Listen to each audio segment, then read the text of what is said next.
Hindi ko alam kung panaginip lang ba yon o talagang pinaglaruan ako ng kung anong engkanto.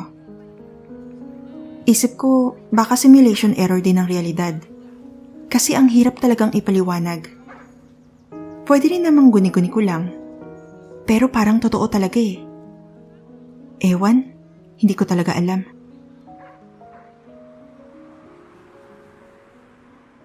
Nangyari yun bandang gitna ng 2018. Kasama ko ang pinsan ko at nasa biyahe kami pauwi ng Davao galing CDO.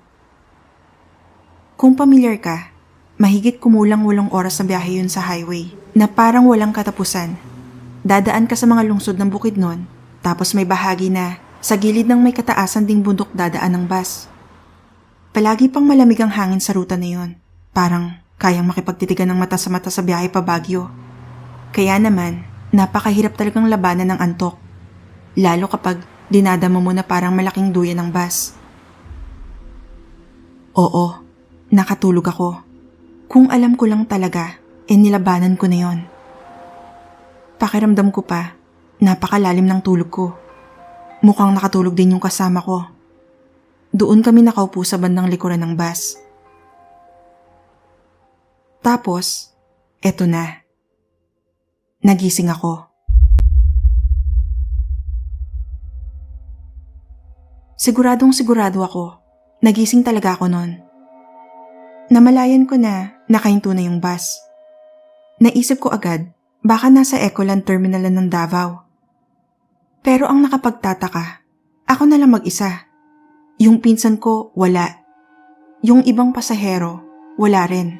Ultimo yung driver at konduktor, wala. Tumayo ako at sumilip sa mga bintana. At wala akong ibang makita, kundi mga nakaparadang bus. Nakapila, kaya nagmukhang mga tren. Sa kaliwa at kanang bintana, mga bus lang ang nakikita ko. Sa harap at likod ng kinaroroonan ko, mga bus din. Nakalimutan ba ako ng pinsan ko? Tapos hindi ako namalayan ng konduktor bago nila ginarahe itong bus? Ang labo. Napakagat ako sa dila ko dahil sa nerbiyos. Masakit.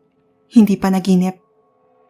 Binalikan ko yung bag sa upuan ko habang minumura ang garapata kong pinsan sa isip.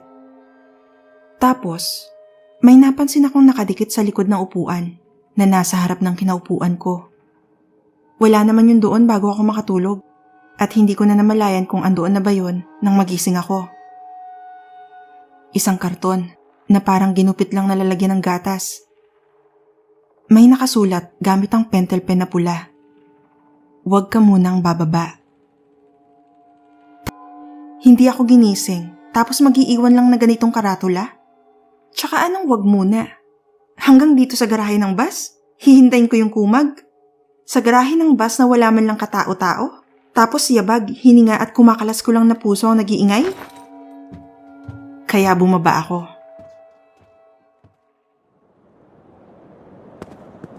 Pagkababa ko, sinulyapan ko ulit ng tingin yung bus bago nagsimulang maglakad. One road transit. Hindi ko alam kung saan ako pupunta. Ni hindi ko na nga matukoy saan yung exit ng terminal. Sinundan ko na lang yung daan sa gitna ng nakahilerang mga bus para makalabas. Ang kaso, yun nga, mukhang pinaglalaruan yata ako. Alam mo na kapag ganitong mga horror story, hindi ko malagpasan yung hilera ng mga bus. Parang walang katapusan. Mahigit 15 minuto na ako naglalakad. Wala pa rin ang dulo. Iba't iba na yung mga kulay, disenyo at pangalan ng mga bus na nakikita ko.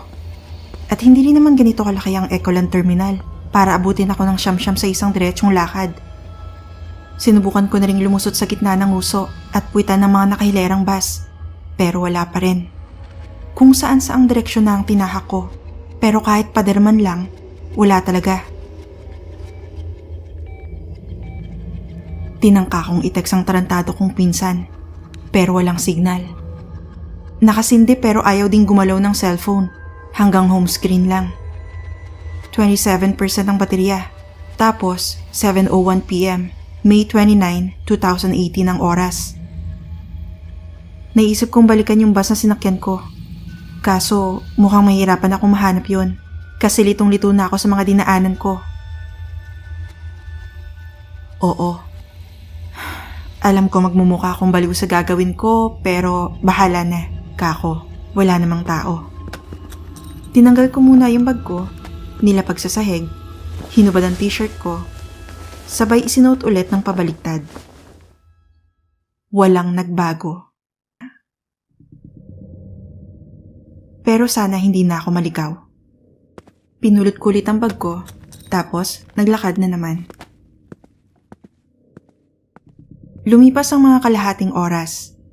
May nakita akong hilera ng One Road Transit.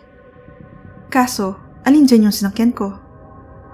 Naisip kong pasukin na lang sila isa-isa, tapos maghanap ng may karatula sa likod ng isa sa mga upuan. Nakapapagod, oo, pero may choice ba ako? Kesa naman maglakad ako ng maglakad ng walang siguradong pupuntahan, di ba?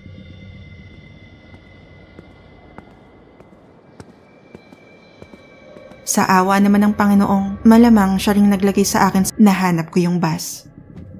Naupo sa kinaupuan ko kanina, tapos naghintay sa hindi ko alam. Paano kung hindi na ako makalis dito? Ando na tayo. Aandar din naman tong bus kapag biyahe na. Ang kaso, nasa ibang dimensyon yata ako eh. Kaya hindi malabong hindi na ako makalabas dito. Napapadasal na lang akong sana kagaya ng mga horror story na hindi kilala ang Deus Ex Machina. Bigla na lang may makakahanap sa akin dito. O di naman kaya may mahanap akong daan. O magising ako. Basta kahit ano, ayos na yun. Makaalis lang ako sa nakahihilong kapalarang to. Kahit walang matinong paliwanag. Tapos, ayun na nga. Umandar yung makina ng bus at nagsimulang umabante. Mantakin mo yun. Dininig yung dasal ng isang hindi naman talaga madasaling tulad ko.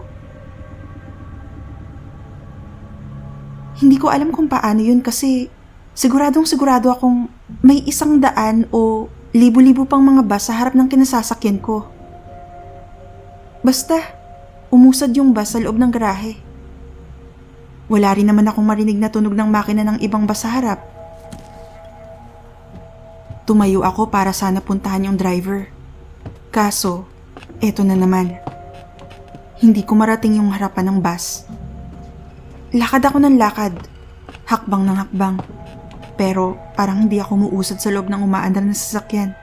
Minamaligno nga yata ako. Sinubukan kong tumakbo.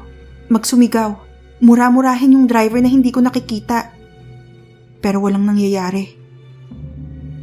Naging desperado, sinubukan kong buksan ang isang bintana para tumalon na lang. Pero ayaw magbukas. Kinalampag ang salamin, pero ayaw ding bumigay. Napagod din ako, kaya bumalik na lang ako sa upuan ko. Habang tinititigan ng madilim ng labas ng bintana. Hanggang napansin ko na lang na lumiwanag. Tapos nakalusot yung bus sa isang mukhang pangkaraniwang terminal. Maraming tao, mga tindahan, at mga sundalong nagbabantay. Huminto rin ang bus para yata magpasakay o magpababa ng mga pasahero. Kaya napahinga ako ng maluwag nang masigurong nasa Ecoland Terminal na ako. Ang kaso, sakto namang napatingin ako ulit sa maliit na karton. Huwag kang bababa. Yawa. Talaga. Kanina, huwag ka munang bumaba. Tapos ngayon, ayaw na talaga akong pababain. Nasa maling bus ba ako? At hindi ko napansing iba na pala yung karatula? Nagsimulang magsiakyat ang mga pasahero habang hindi ako makagalaw sa kinaupuan ko. Wala akong magawa kundi magpunas ng tumatagap-tak ko ng pawis kahit napakalamig ng aircon. Hanggang sa umusad ulit ang bus at nagawa ko ring makatayo. Inipon ang lahat ng natitira kong lakas at sumigaw. Ihunong ang bus! Putragis! Hunong! Alam mo yung pakiramdam na ipahiya ang sarili? Parang ganon. Parang umaalingaw-ngaw yung boses ko. Tapos bigla akong nabulunan at napalunok ng laway. Nagsititigan lahat ng mga pasahero sa akin. Pati yung konduktor, napalingon din. Nagpeke ng ngiti kahit para akong malulusaw sa loob ng umaandar na bus. Bumalik sa kinauupuan ko at saka nagmumuni-muni ko ano ang gagawin ko. Pero teka, parang may mali. Tumayo ako. At nagsititigan ulit ang mga pasahero sa akin. Natigilan ako. Anong trip ng mga to? Lahat sila nakasuot ng face mask na parang sa mga doktor, tsaka may plastic na nakatabing sa mukha nila. Lahat. Ako lang ang wala. Lumapit sa akin yung konduktor. Ang talim ng tingin sa akin na para bang napakalaki ng kasalanan ko. Inabutan ako ng face mask at yung plastic na pangtabon sa mukha at inutusan akong isuot. Ayoko sana, kaso napakasama talaga ng titig sa akin. Kaya ginawa ko na lang. Saang dimensyon ako nakarating? Pagkalito, inis, pag-alala, at pagkabalisa ang naglalaro sa isip ko. Itinukod ang siko sa may bintana at idiniin ang daliri sa kumikilot na sentido. Nasaan na ba ako? At paano ako makakauwi? Nakatulog ako ulit sa lalim ng iniisip ko. Nang magising, katabi ko na ulit ang pinsan ko at papasok sa Ecoland Terminal ang sinasakyan naming bus. Pinagtawanan pa ako kasi bakit daw nakabaligtad ang t-shirt ko. Hindi ko na rin kinuwento ang napanaginipan ko kasi alam kong lalo akong magtatawanan nun. Isa pa, hindi ko makuhang sabihing panaginip lang ang lahat. Dahil sa napansin kong face mask sa bulsa ko.